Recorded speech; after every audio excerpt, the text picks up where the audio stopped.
¿Ya está encendido? ¿Ya me escuchas, Oscarín?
A las charlas de divulgación de la ciencia.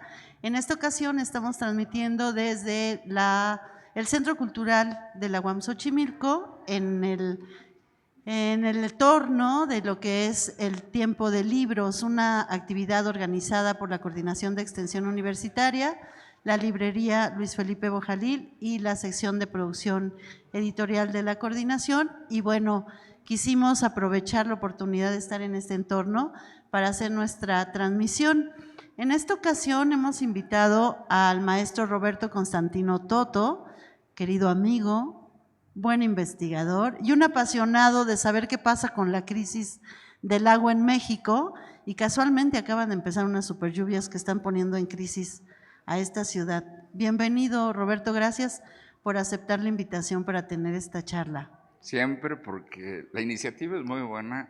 Soy amante de los libros y soy bebedor de agua, entonces se reunía todo al mismo tiempo. Gracias. Se unieron las fuerzas. Bueno, antes de iniciar, quiero presentar quién es Roberto Constantino. Él es economista por esta universidad, por la UAM Xochimilco.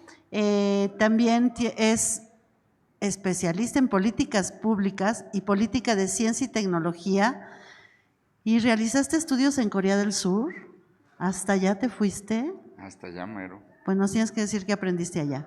Es miembro del comité directivo de la Red de Agua de la Universidad Autónoma Metropolitana y se desempeña como profesor investigador en el campo de la política económica y de la gestión de los recursos naturales en el Departamento de Producción Económica de la UAM Xochimilco, que es dentro de la División de Ciencias Sociales y Humanidades. Ha sido jefe del área de investigación de política económica y desarrollo, así como director de la cátedra Raúl Anguiano de Recursos Naturales y Desarrollo Sustentable. Ha formado parte de diversos comités nacionales e internacionales de consejería en materia de la gestión hídrica, ha dirigido proyectos de investigación nacional e internacional en el ámbito de la eficiencia en el aprovechamiento de los recursos naturales, y su publicación más reciente se titula Optimización de la operación del sistema hidrológico de la cuenca del Valle de México, que es muy reciente. ¿Sí? Es de este año, del año pasado. Del año pasado. Del año pasado, ¿no? Pues bienvenido y cuéntanos, ¿Qué pasa con el agua en México y en la Ciudad de México? ¿Por qué es un problema? Bueno, es un problema por varias razones. Es un problema el del agua y quienes están ahora en la transmisión viéndolo lo saben, ¿no? Es un problema porque no nos sobra el agua. Acércate más. Es un problema porque el país tiene condiciones de aridez y semiaridez, es decir, tenemos unas altas temperaturas, escasas lluvias en la mayor parte del territorio continental del país, y bueno, pues esto hace una condición muy crítica, sobre todo porque desde fines del siglo XX comenzó a ocurrir una migración muy importante del centro del país hacia el norte del país. Y todos sabemos que cada 5 años existe una tendencia recurrente a una gran tensión con los Estados Unidos, que es nuestra principal fuente de abastecimiento en el norte del país, mediante los acuerdos que firmamos con ellos desde mediados, en realidad desde principios del siglo XX, pero que refrendamos a mitad del siglo XX en lo que se llama el Tratado Internacional de Límites y Aguas. Entonces, en el país en su conjunto, que es muy diverso, quizá la característica más significativa es que es claramente poca el agua que se dispone, altas temperaturas y una creciente población. Eso no es el caso de la Ciudad de México, sin embargo. Es decir, lo que sabemos es que la mayor parte de la disponibilidad del agua que tenemos en el país, la que llueve por lo menos, está en el sur-sureste del país. Chiapas, Tabasco, Veracruz, Oaxaca, Guerrero, y que sin embargo durante el último periodo de escasez nos dimos cuenta que también enfrentaron una grave reducción en su disponibilidad de agua. Entonces acá la paradoja es, el norte del país no tiene agua, los desiertos son secos al final de cuentas, pero tienen recursos para la inversión en infraestructura. El sur del país tiene reservorios de agua, pero no tiene capacidad para la inversión en infraestructura. Y el centro del país, para referirme a la Ciudad de México, que es parte de la vocación del trabajo de investigación de esta universidad, tiene que ver con las obras que hemos hecho.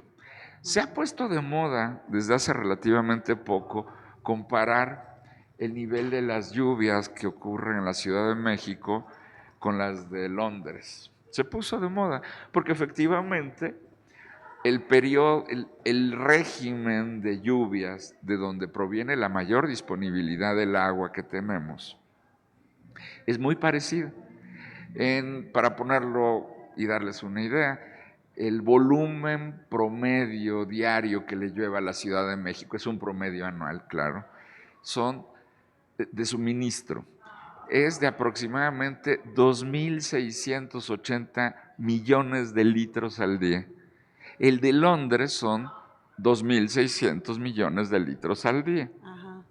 Claro, con una diferencia en población, en características de formas de abastecimiento. ¿Cuánta gente vive en Londres?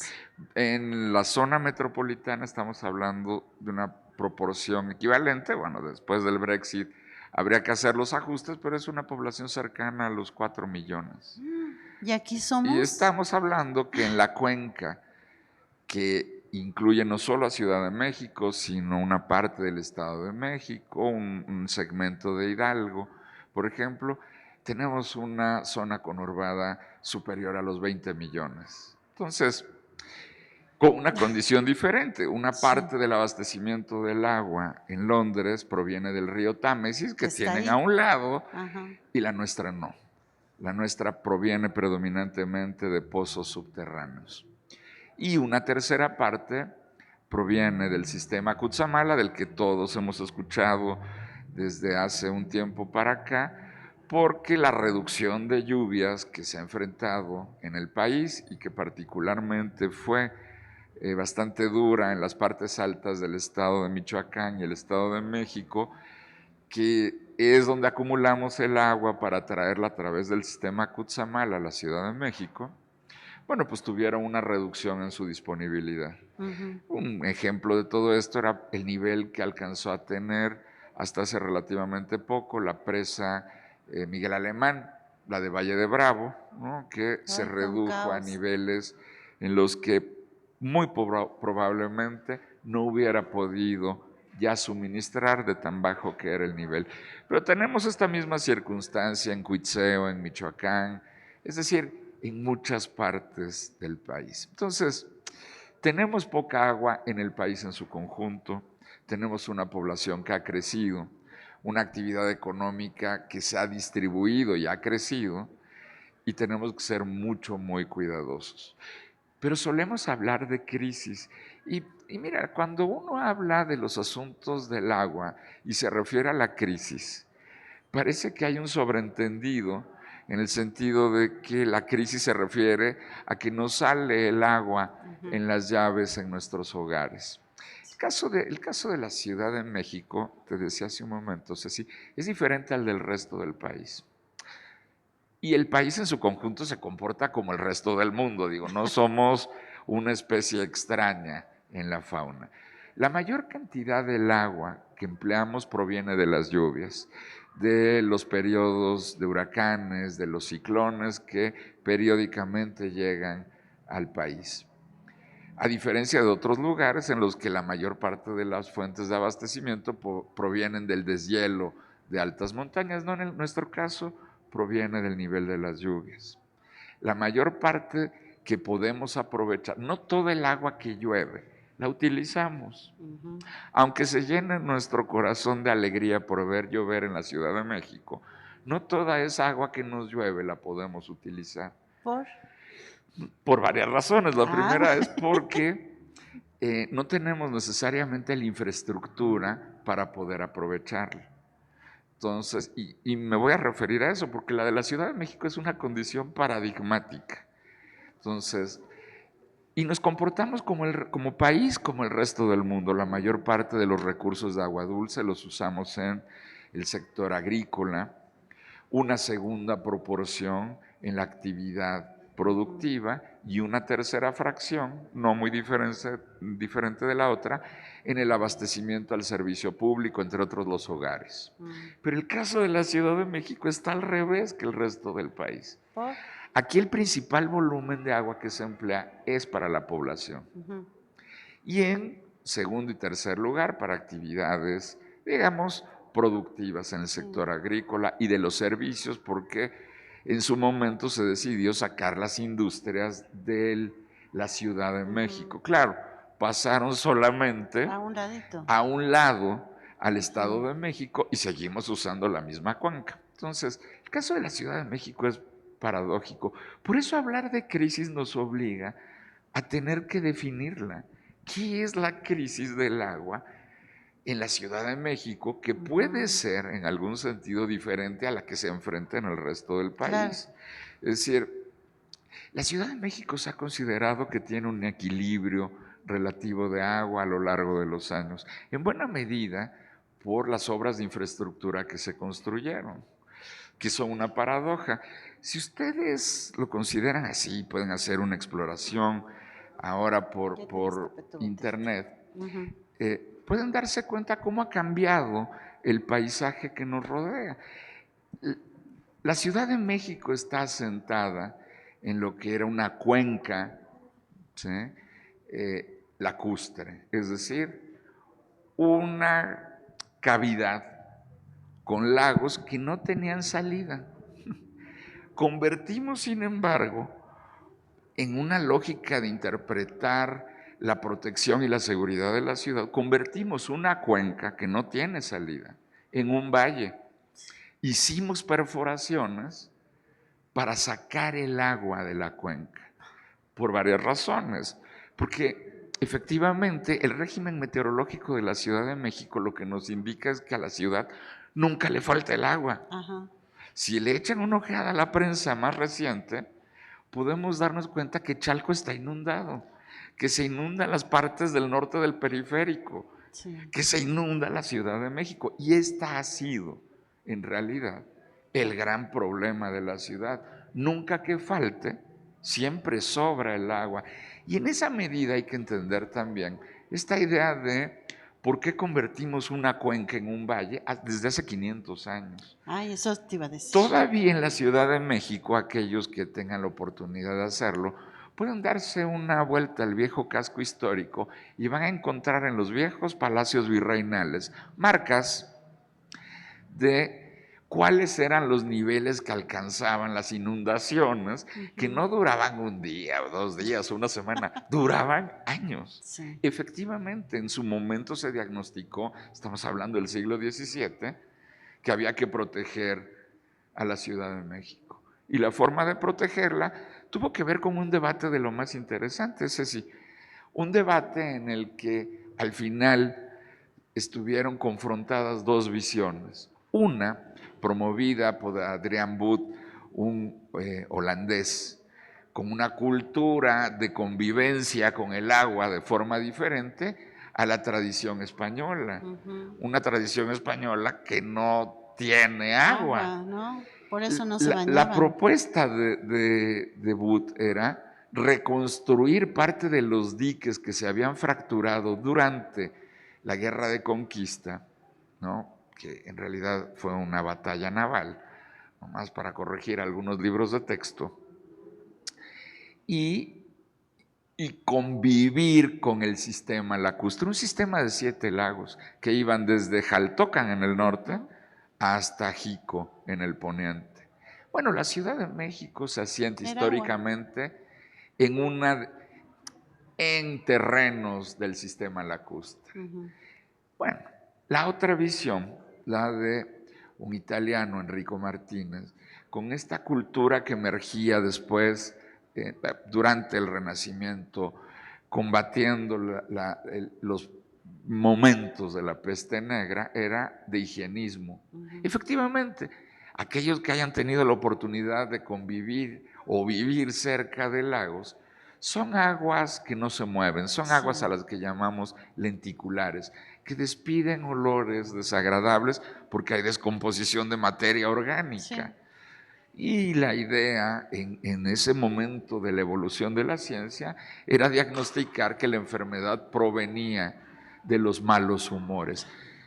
Al final, claramente, la visión que ganó fue la de la higienista, esta visión de hay que sacar el agua de los lagos. La paradoja es que se comenzó a sacar el agua de los lagos para proteger a la ciudad.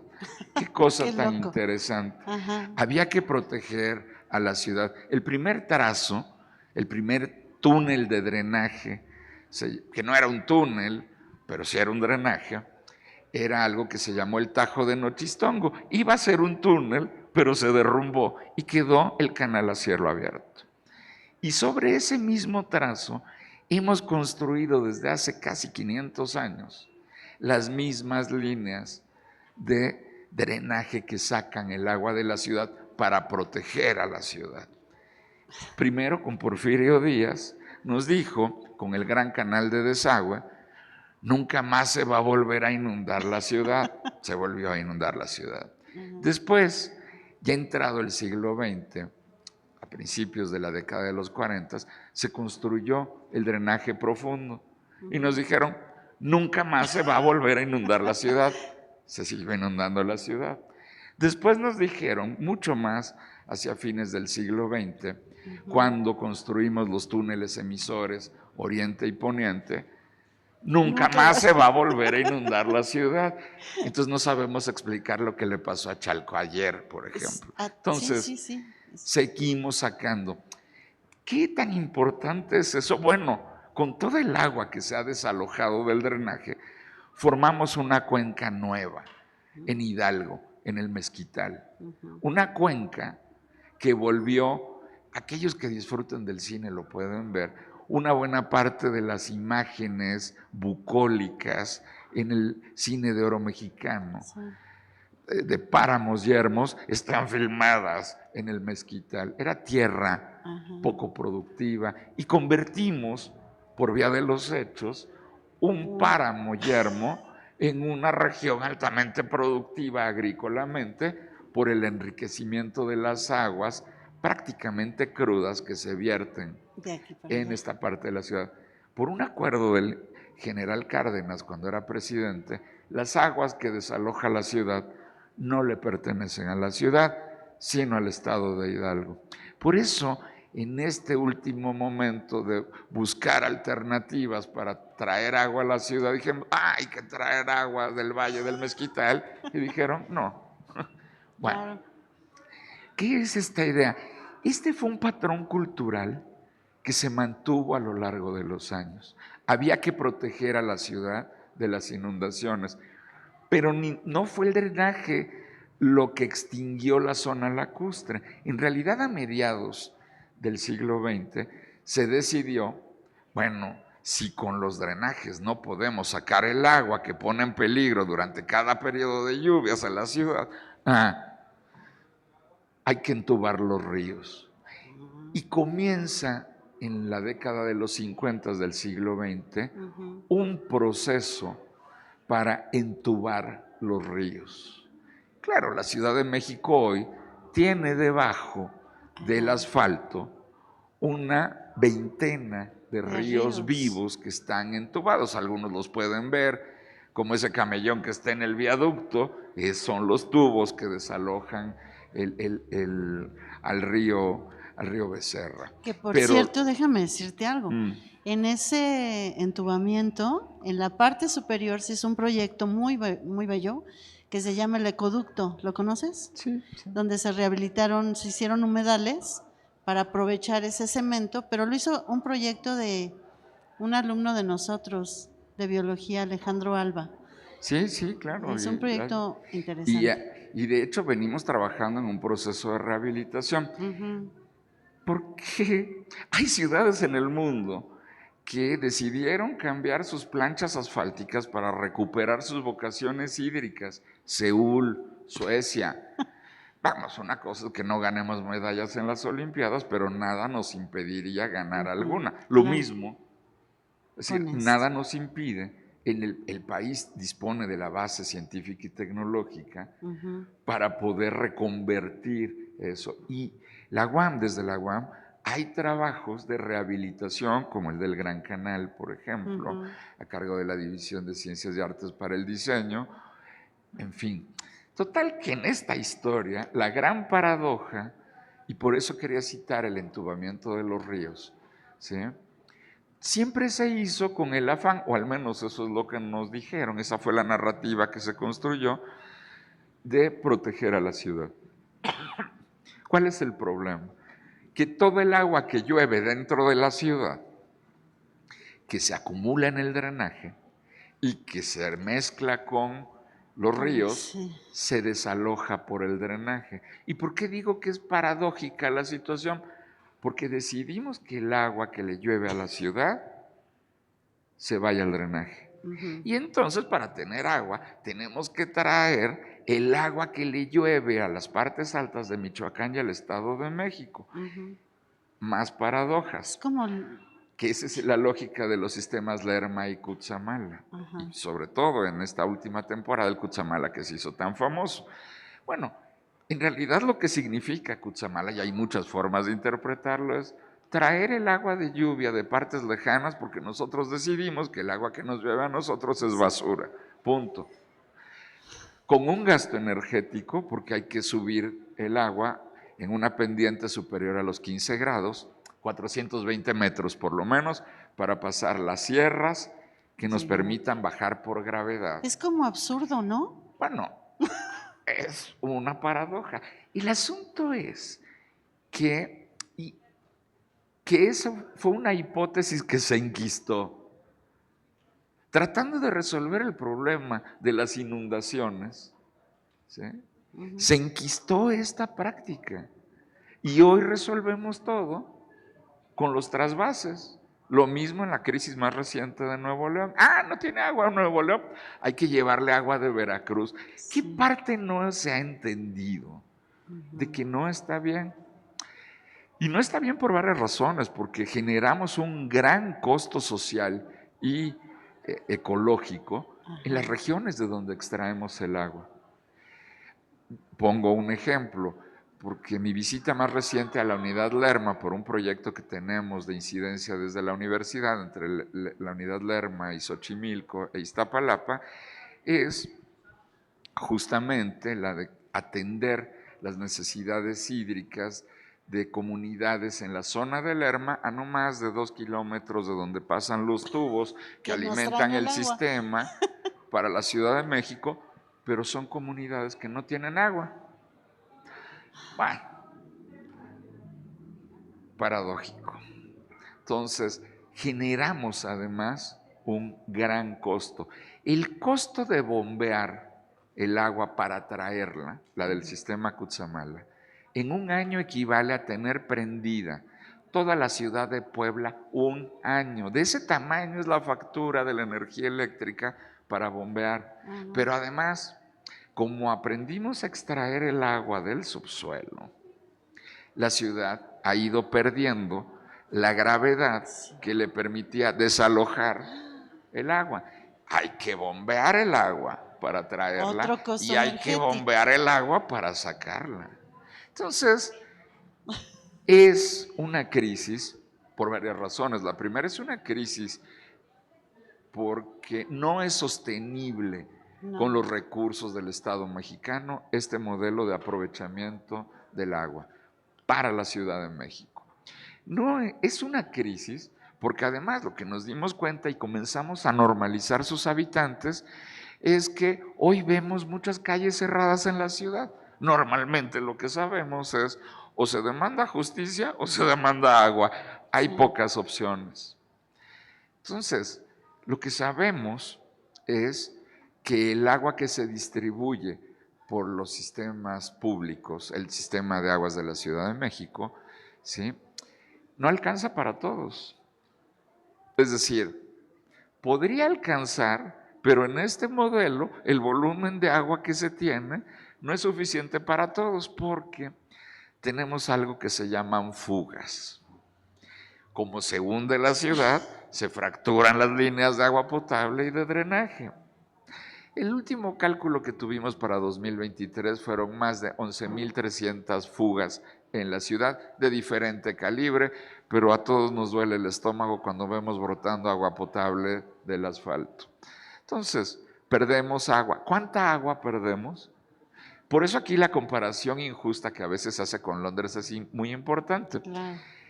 La Ciudad de México pierde, todas las ciudades pierden agua. No hay un sistema que tenga fuga cero, no existe.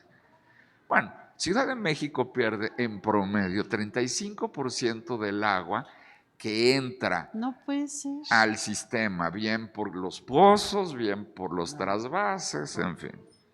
Londres pierde solamente el 20%. Uy, no estamos tan lejos. No, bueno, sí estamos muy lejos. La razón es la siguiente. El agua que perdemos en las fugas es casi la misma cantidad del agua que traemos de Cutzamala. Entonces, es una crisis porque tecnológicamente es inconsistente, no está resolviendo nada.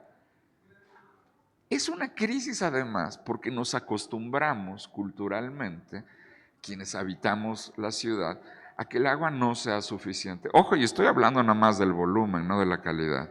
Ese es otro drama. Ese es otro.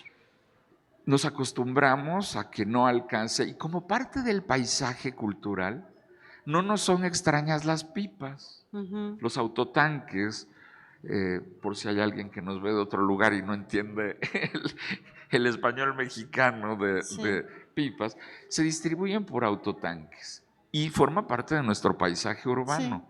De hecho, el gobierno tiene la obligación de publicar en la Gaceta Oficial de la Ciudad de México las colonias que serán atendidas en el abastecimiento de agua mediante esta práctica de distribución vía autotanques o pipas. A eso se le llama tandeo. Hay dos formas de tandeo.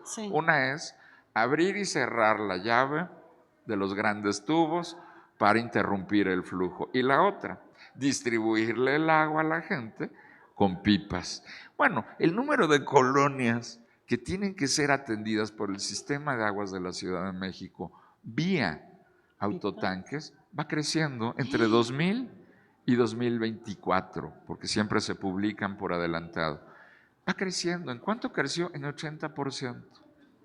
Es decir, este modelo no es suficiente para proponer y garantizar un derecho, acceso y al disfrute de agua de calidad. Que es vital. Y genera otras implicaciones que a veces no vemos. ¿Quién suele resolver el problema de la disponibilidad de agua en nuestros hogares?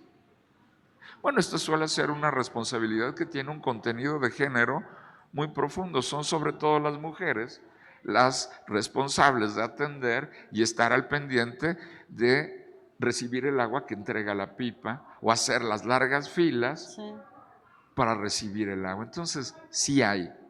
¿Qué es lo que pasa? Hay una preocupación. Y si la mujer trabaja, no puede haber quien reciba la pipa para que se abastezca la casa. Exactamente, es decir, hay un drama que no se ve, porque creemos que el problema del agua es moverla. Híjole, no tengo agua. ¿Cómo me voy a bañar? ¿Cómo voy a cocinar? ¿Cómo voy a lavar la ropa? Ese no es el problema del agua. El problema del agua son los dramas que están detrás. Sí. Y justamente estos son uno de ellos. Hay una preocupación en el imaginario colectivo que tiene que ver con la privatización. Porque parece ser que frente a este tipo de cosas, aquí también me gusta traer el ejemplo de Londres y la Ciudad de México. Bueno, el sistema de abastecimiento de agua en la Ciudad de Londres es privado. Las aguas del Támesis, en su traducción al español, esa es la empresa encargada. También pierden agua, punto. Entonces parece que las opciones de gestión son o es público o es privado. Y la privatización implica que hay una empresa que se haga cargo. Bueno, esta es una visión muy pobre de la privatización, porque por la vía de los hechos, cuando un Estado y un gobierno renuncia a cumplir con sus obligaciones constitucionales de manera eficaz, está privatizando la actividad. Pongo un ejemplo. Y mira, no venía preparado, no crean que lo teníamos preparado, pero en nuestro paisaje cotidiano esto es muy común, el agua embotellada. Bueno, México es el país del mundo que más consume el agua embotellada, más que los Estados Unidos y más que España. Bueno, en temporada de Olimpiadas, pues en alguna cosa nos íbamos a resaltar, pues porque no funcionan nuestros sistemas de abastecimiento de agua potable. Es decir, y esta es parte de esta explicación, es decir, ¿por qué hay un mercado tan exitoso en materia de agua embotellada? Porque este es un gran negocio en realidad. Porque a nosotros nos tocó usar agua de la llave. Sí. ¿No? Por eso estamos tan enfermitos. Tu mamá y la mía eran muy irresponsables por dejarnos tomar esa agua. Porque en el terremoto de 85 descubrimos que el segundo problema, porque es menos visible que el primero, era la calidad del agua. Y la gente dejó de confiar en la calidad del agua. ¿Qué era lo que pasaba en esa época cuando tú y yo bebíamos agua de la llave? Bueno, lo que pasaba es que era una Secretaría de Estado la que cobraba la factura del agua en nuestras casas. Es decir, la Federación cobrándonos el agua. Pues, ¿qué es eso? Que no tienen otras cosas, no tenían otras cosas más importantes que atender. Bueno, claro, también se hizo un hábito que la gente no pagara el consumo de agua, porque era muy complicado. Esa es otra historia. Regreso a la otra. Cuando un Estado renuncia y sus organismos renuncian a cumplir con eficacia sus obligaciones constitucionales, lo que están haciendo es subrogar por la vía de los hechos, ¿sí?, la atención del problema entre los ciudadanos. ¿Qué pasa? Como yo no te puedo dar agua, resuelve tu problema de agua como puedas. Junta cubetitas. Es decir, tiene sentido. Una palabra que a mí me choca, pero que es muy descriptiva y que quienes nos ven también entenderán: el guachicoleo de agua, la emergencia de mercados negros para la compraventa de agua. ¿Quién necesitaría acudir al mercado negro del consumo de agua si tuviera acceso a un agua de calidad? Nadie tendría que hacerlo. ¿Quién necesitaría tener que satisfacer sus necesidades vitales de consumo de agua acudiendo a los mercados legales y privados si tuviera acceso al agua y confiar en la calidad del agua a la que tiene acceso? Nadie. ¿Qué es lo que pasa? En un país con una desigualdad social tan profunda, y una de esas es la económica, por ejemplo, para la Ciudad de México, en el último cálculo que hicimos, el metro cúbico, es decir, uno tendría que pagar una factura de 2 pesos con 60 centavos por los primeros 10 metros cúbicos de agua, 10,000 litros de agua. Si consume el agua y si tiene la suerte de tener agua, ¿sí?, de forma estable, regular, a través de la tubería. Pero tendría que pagar esos mismos 10 metros cúbicos de agua.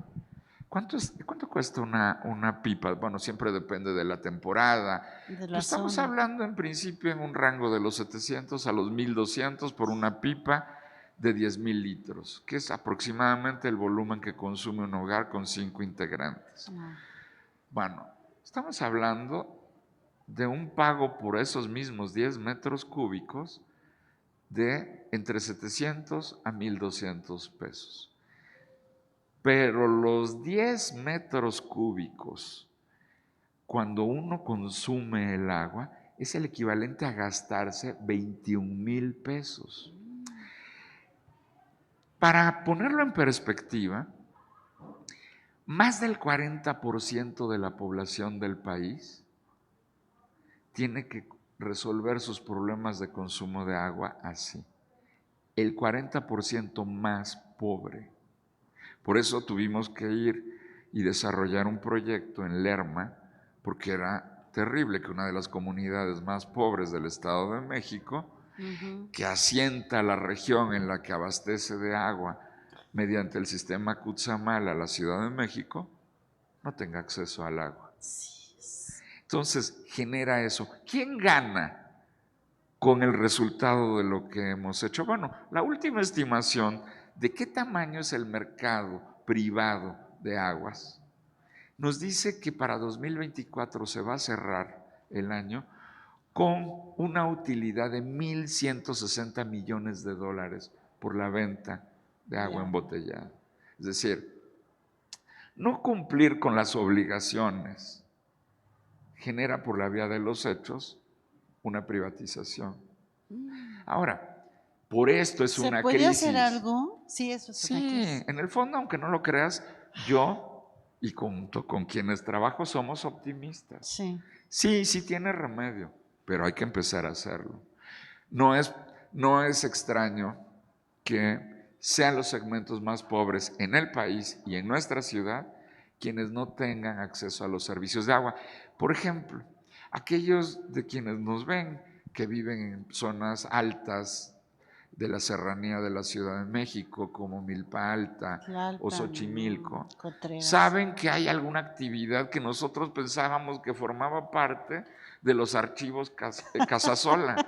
Los de aguadores siguen existiendo, aguadores que le llevan el agua mediante una transacción privada a los habitantes de las zonas altas de la ciudad. Es decir, es una paradoja, es una crisis, porque son los menos afortunados en la sociedad los que pagan el agua más cara, con las implicaciones que tiene eso en materia de bienestar. Es una crisis porque no es posible sostener fiscalmente el modelo energético de abastecimiento de agua. Es una crisis porque hay una devastación ecológica de donde extraemos, pero también donde depositamos el agua. Es una crisis porque renunciamos a usar el agua que nos llueve para traer agua que llueve a 420 kilómetros. Es una crisis porque la ciudad no tiene futuro si no resolvemos el problema. Y hay que empezar a hacerlo. Para empezar, tenemos que construir un programa de reparación de fugas mucho más eficaz que reduzca ese 35%, porque si no el agua del trasvase, que se va a seguir haciendo, por lo menos en el corto plazo, pues se va a ir al drenaje. Oye, contaba el doctor Barkin en las En el charlas que evento hicimos que el año tuviste, sí. pasado, los conversatorios sobre esto del agua, que en Brasil se había hecho un proyecto donde toda la comunidad tenía estetoscopios para checar en sus casas, en el piso, si había fugas. Bueno, sí, eso lo comentó. La verdad es que yo no Ah, conozco esa experiencia. sí. Sí, no lo dudo. Bueno, aquí hay una responsabilidad, porque hay una corresponsabilidad entre nosotros los ciudadanos y las ciudadanas, porque se ha hecho costumbre escuchar campañas que nos dicen, cuida el agua, cierra la llave, y se han atrevido a decir que no existe una cultura del agua. Ay, cómo no. Mira, en este recorrido que tuve que hacer con mis colegas de Guam Lerma, claro que hay una cultura. Está la cultura de quienes no tienen agua y que saben que la tienen que cuidar y que tienen perfectamente medido cuándo es el periodo de estiaje, cuándo es el periodo de lluvias y que sobreviven a los periodos de sequía. Sí hay una cultura del agua, de la reutilización, ¿sí? de su cuidado. Y está la cultura de quienes olvidamos, porque normalizamos, todo el esfuerzo que se ha hecho en el país para tener el agua.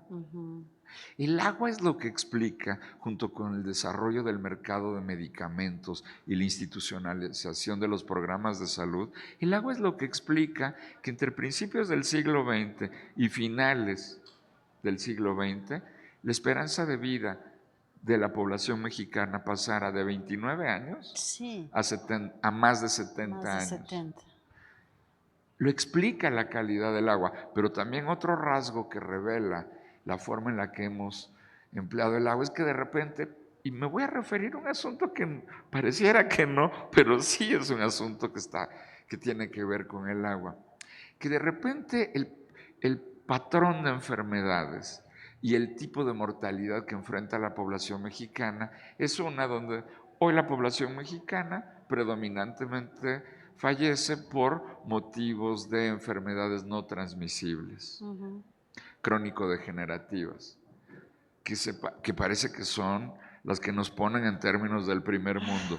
Y ha reducido, pero no se ha eliminado, la incidencia de las enfermedades contagiosas. Las contagiosas, pero sobre todo las infecciosas, que son prevenibles absolutamente. Bueno, el agua es un vector que está asociado a esto. Entonces, cumplir con la responsabilidad, la obligación, porque la obligación nunca es meritoria. Que a mí me vengan a decir que estamos desarrollando un sistema para la detección de fugas y eso nos hace diferentes, es decir, perdón, no, la obligación nunca es un mérito. No. Y no hay nada que diferencie al gobierno contemporáneo de los gobiernos previos.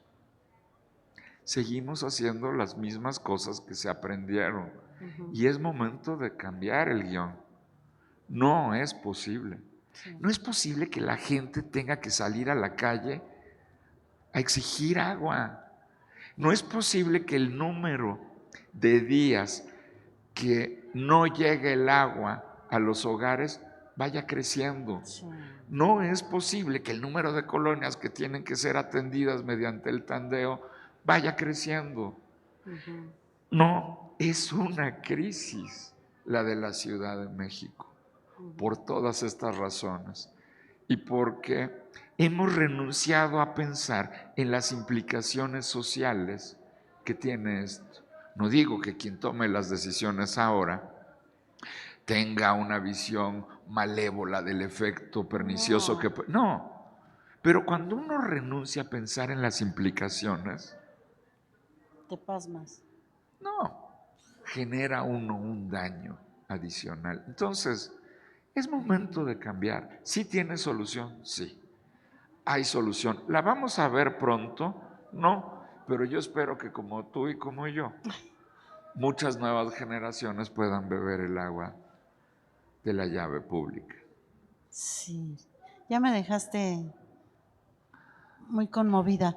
Bueno, en las sesiones aquellas que estuvimos con todos los de la Red del Agua, parte de lo que se hablaba es toda esta problemática, pero además, ¿qué podemos hacer? ¿Qué puedo hacer yo como ciudadano hoy, no para cuidar el agua, para tener una acción concreta que pueda revertir esta irresponsabilidad que hemos tenido o que se ha tenido desde el Estado para abastecernos del agua? Hay muchas iniciativas y hay muchas cosas. Para empezar, hay que aprender y hay que educarnos a exigir los derechos. Pero también hay que aprender a cumplir nuestras obligaciones.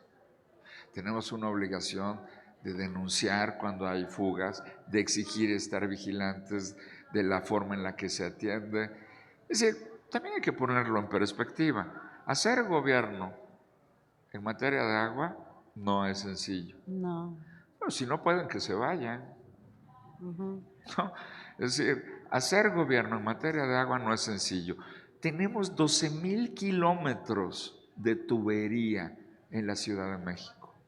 Está muy difícil porque no es un requisito, pero tampoco son adivinos quienes toman decisiones, no saben dónde se va a romper la tubería, en qué momento, y hay que repararla. Por ejemplo, esa es una estadística muy interesante. Nos tardamos, es decir, los equipos técnicos responsables de la reparación de las fugas en la ciudad tienen en promedio el mismo tiempo, toman en promedio el mismo tiempo que aquellos equipos técnicos en ciudades como París, Nueva York, para reparar una fuga. Lo que pasa es que tenemos muchas fugas. Solamente en 2023 tuvimos 11,300 fugas de agua registradas. Y tenemos de diferentes tipos. Tenemos desde pequeños tubos hasta los grandes tubos. Una fuga de grandes tubos lleva casi 5 días repararla. Imagínense ustedes, si lavarnos las manos en nuestras casas, bien lavadas como nos sugirieron durante la pandemia, implica que pudiésemos gastar entre 15 y 20 litros de agua en una lavada de manos que dura segundos. ¿Cuánta agua podemos perder en fugas que llevan horas, en algunos casos, si bien nos va, o días completos? Entonces, sí, la crisis que tenemos no es ni tan meteorológica ni tan inesperada. El país no tiene agua, el país se comporta como si tuviera agua. ¿Cómo sé eso? Pues lo sabemos, basta que nos asomemos a ver a nuestros vecinos. Lavan la banqueta a manguerazos, lavan el automóvil con agua potable. Eso son ecocidios sociales, la verdad. Es decir, hay una cultura en la que no hemos completamente entendido en el ejercicio de nuestras obligaciones que debemos cuidarla. Bueno, pero lo mismo que eso está lo otro. Nos dicen, oigan, pues aprendan a aprovechar el agua de lluvia y yo voy a hacer un programa de 10,000 dispositivos para que tengan agua de lluvia en casa. Muy bien, autoridad, pero eso no resuelve el problema. El problema es que tenemos que desentubar del drenaje el agua que le llueve a la ciudad, o para poder reinyectarla, o para poder reutilizarla, como ocurre en cualquier otra parte del mundo. Singapur, que es una experiencia que me gusta citar, no tiene agua, importa toda su agua. ¿Sabes cuántas veces, Ceci, en promedio, se reutiliza el agua en Singapur? Por lo menos 6. ¿Sabes cuántas veces reutilizamos el agua nosotros? Ninguna. El agua del Cutzamala en realidad lo que hace es traer agua del Pacífico para llevarla al Atlántico. Eso es lo que hace por las fugas de agua. Entonces, es un modelo que no podemos sostener. El país tiene, esta universidad tiene, la potencia tecnológica para aportar soluciones. Bueno, tenemos una patente que nos otorgaron para la desalinización de agua con energía solar. ¿Y? Podemos usarla. El problema es que, tanto como el trasvase, desalinizar el agua de mar para llevar el agua tiene que ser la El último recurso. última opción y no la primera. Es como si uno tiene gripa. Tu primer recurso no es, bueno, me voy a operar la nariz. No, lo mismo. Es decir, el país tiene competencias, pero se necesita desprenderse y Voluntad. generar una cultura diferente a la que tenemos. No todo es un negocio, pero a todos nos va a ir mejor si corregimos la desigualdad en materia de agua, si promovemos un aprovechamiento mucho más eficaz ecosistémicamente, si nos restringimos a aprovechar los recursos locales y no tenemos que andar llevando agua de un lugar a otro. Mi preocupación después de esta sequía, bueno, el problema de la sequía, perdón, sabemos que el país tiene sequías todo el Todo el año. tiempo. Daniel Cosío Villegas tiene un texto maravilloso donde hace una revisión del papel de estos asuntos, ¿no? Pero tenemos historiadores prestigiosísimos que han documentado la historia de las sequías del país, sequías que le duran, por ejemplo, a Chihuahua 5 años, 10 años. ¿A quién se le ocurre, por ejemplo, llevar el cultivo del maíz al norte del país? Sí, es lógico. Es decir, mucha de esta crisis no es el resultado ni del cambio climático, ni es el accidente geográfico que hace que el país tenga sequías, no. Es la inadecuada Nosotros administración. hemos decidido, los gobiernos han decidido cosas que hoy estamos lamentando muchísimo, ¿no? Entre otras, a mí disfruto mucho que la gente se ponga contenta cuando comienza a llover en la Ciudad de México. Claro, que llueva sin que se inunde toda la ciudad. Sin que se lleve tu coche. Pero es que este es el régimen. Es decir, el problema de la ciudad nunca es que le haya faltado, es que nos sobra el agua de lluvia. Y entonces decidimos, vamos a tirar el agua de lluvia. Entonces, me da mucho gusto que la gente se ponga contenta, pero en realidad el agua que nos está lloviendo, de la manera en la que nos está lloviendo aquí, pues para nosotros tiene poca utilidad, porque los tubos la sacan. La que nos interesa que llueva es en Michoacán y el Estado de México. Es un poco paradójico. Es irresponsable, es insostenible. Eso, por todas estas razones, tenemos una crisis. Tiene solución y el país tiene competencias científicas y tecnológicas para poder remediarlo. Lo que no sé si tenemos es tomadores de decisión a la altura de los retos. Con voluntad política de certera. Oye, antes de que terminemos, dime, así como señalas, hay mucho conocimiento, tú formas parte de esta red del agua, ¿qué es?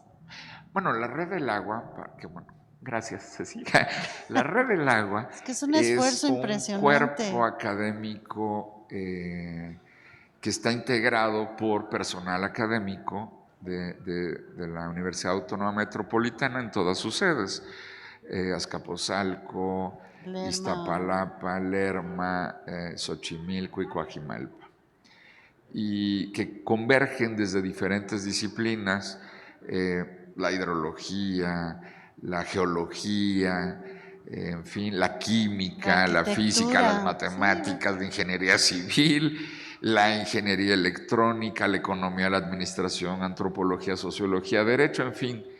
Y es una masa de colegas que cooperamos mediante la investigación para aportar soluciones, ¿no? En los ámbitos científicos, tecnológicos, institucionales. Por ejemplo, desarrollamos una patente para de forma portátil medir la calidad del agua, porque hay que empoderar a los ciudadanos. No sabemos cómo es la calidad del agua que nos entregan las autoridades. Ojo, no toda la que cae dentro de nuestras casas es responsabilidad del Estado. También tienen que lavar los tinacos, personas que nos estén viendo. Pero, porque hay que empoderar, porque lo que es evidente es que nos falta el agua, porque no sale por la tubería. Pero lo que no es evidente nunca es la calidad del agua. Lo que sí sabemos es que en el caso de la situación de Ciudad de México, donde aprovechamos el agua de pozos, que mientras más profundo cabemos, es mucho más probable que el agua tenga dispersa, no digo contaminantes, pero sí minerales que hacen que no sea potable en lo inmediato y que pueden poner en riesgo la salud de quienes lo hagan. Entonces, estas son cosas que hemos descubierto en este grupo académico, tiene más de 30 años de estar funcionando, pero mucho más reciente por los acuerdos del rector de los Reyes Heredia, pues nuevamente se ha impulsado el trabajo, la interacción, como parte de las responsabilidades que tenemos como universidad pública con la sociedad para enfrentar los problemas, los grandes problemas y grandes retos que tiene el país. Y lo que hace no solamente queda en libros y en artículos, sino que también hay un programa de radio. Sí, muy bonito. Tenemos un programa de radio para difundir la cultura hídrica, porque tenemos que voltear a reconocernos todos que sí, tenemos conductas en materia de agua, todos, aun los que suelen tener el conocimiento, pues bastante despreocupadas en materia de agua. Tan despreocupadas que tenemos que estar al pendiente que los congresos federal o locales asignen los presupuestos que deben para las actividades de abastecimiento de agua. Es decir, yo sé que hay prioridades diferentes, pero el agua es una prioridad del país porque el problema del agua no solo es del agua. El problema del agua es el del sostenimiento de los bosques, el mantenimiento de los suelos, la forma en la que la aprovechamos, la forma en la que la tratamos. La mayor proporción de las plantas de tratamiento de agua no funcionan en el país. ¿Cómo puede ser? Bueno, es decir, en fin, son este tipo de cosas donde dice, allí hay una responsabilidad ciudadana. Porque el agua está dentro de nosotros, el 80% de nuestra masa corporal es agua. En nuestro cerebro y nuestros pulmones una mayor proporción, pero mantener el estado de salud, el agua nos inunda. No solo es un problema de la llave, de la cañería, no. Es un problema con que si no hay agua, no hay futuro. Y esta ciudad tiene 500 años y mi deseo es que tenga al menos otros 500 más. Pero eso no va a ser posible sin el agua. Sí, es un temazo. ¿Cuándo podemos oír el programa de radio? Lunes, miércoles, de 9 de la mañana a 10 de la mañana en 2 segmentos, con invitados de la UAM, de la comunidad, de otras comunidades científicas, en la frecuencia de UAM Radio. Lo pueden escuchar 94.1 en radio abierta o lo pueden escuchar también vía internet. Exacto. Es un programa lindo, muy interesante. Muy divertido, además. Muy divertido. Si la ciencia no tiene por qué ser aburrida, ni tampoco discutir los problemas de la vida pública. El año pasado tuvimos 3 conversatorios amplios con parte de los investigadores que están en esta red y fue muy enriquecedor, y también la conferencia magistral con Vera Candiani, que hizo un libro sobre los 500 años de construcción de la crisis hídrica en México, una argentina que vive en Estados Unidos. Brillante, hizo un libro además. magistral y nos habló de esto. Estos videos que construimos están en el canal de YouTube de Divulgación de la Ciencia. Se pueden consultar para quien le interese el tema, y pues creo que es un tema que tenemos que seguir trabajando y ojalá y se pueda vaciar todo eso que se hizo en algo bonito, que ya tienes pensado por ahí, igual que el doctor Barkin. Sí, bueno, que es el ya que estamos convocó. trabajando en la edición de un libro, que además esto valdría, si puedo decirlo, adicional. Claro. Nuestra convicción es que deben estar disponibles de forma gratuita para Exacto. todos. De hecho, Y, este libro... y así son los libros que edita la Universidad Autónoma Metropolitana a través de la Red del Agua, son de consumo gratuito. Gratuito y está en PDF, digital, es Así consultable. Esos 2 libros que sacaron son fabulosos. Sí. Y este tercero, sobre la crisis hídrica del Valle de México y sus alternativas, pues está en esa misma ruta, ¿no? Pues ya estaremos anunciando cuándo sale este libro. Pues antes de despedirnos, primero te agradezco que no me dejaste ni hablar, porque no es necesario. Bueno. Está padrísimo todo lo que nos contaste, porque es revelador y es paradójico, es horrible saber que hemos sido responsables de esa crisis y que la crisis no es que no haya agua. No. A veces se piensa eso, ¿no? La Como hay crisis es que no hay agua en tu... construimos. Exacto. Es una construcción humana por falta de conocimiento del efecto que tienen nuestras acciones irresponsables. Por falta de responsabilidad, ¿no? En algunos casos, por andar aceptando después trabajos que uno no conoce, uno no necesariamente toma buenas decisiones. Entonces, sí, es una construcción política, institucional y al final de cuentas social, porque los ciudadanos hemos permitido esto. Por tanto, entre todas estas instancias, gobierno, instituciones y personas, está la solución a ir modificando esta crisis y darle alternativas de solución. ¿Sí? ¿Estás de acuerdo con mi reflexión? De acuerdo. Muchas gracias. Gracias, Roberto Constantino, por habernos venido a dar esta magistral información, y creo que esto es de lo que ayuda a que podamos cambiar las maneras de comportarnos con la información que nos dan personas como tú, de esta forma tan rica y platicada. Bueno. Muchas gracias. Gracias al equipo de producción videográfica y sonorización que permite la transmisión de estas charlas a través de Facebook. Y bueno, me despido agradeciendo a quienes han estado aquí. No sé por qué nunca puedo ver quién nos puso corazoncitos y demás, pero bueno, aquí aparece Ricardo Reyes, Gabriela Bautista, Kevin JS y muchos más. Gracias por estar siguiendo la transmisión.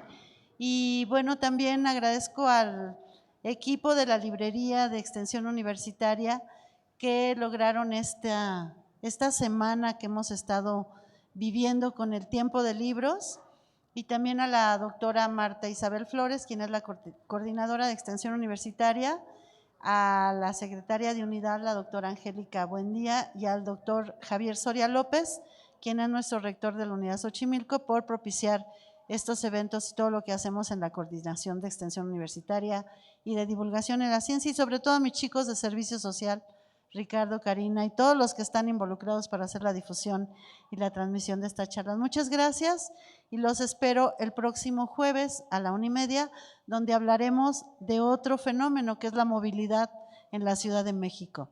El transporte y la movilidad, otro de los fenómenos que nos implican a todos.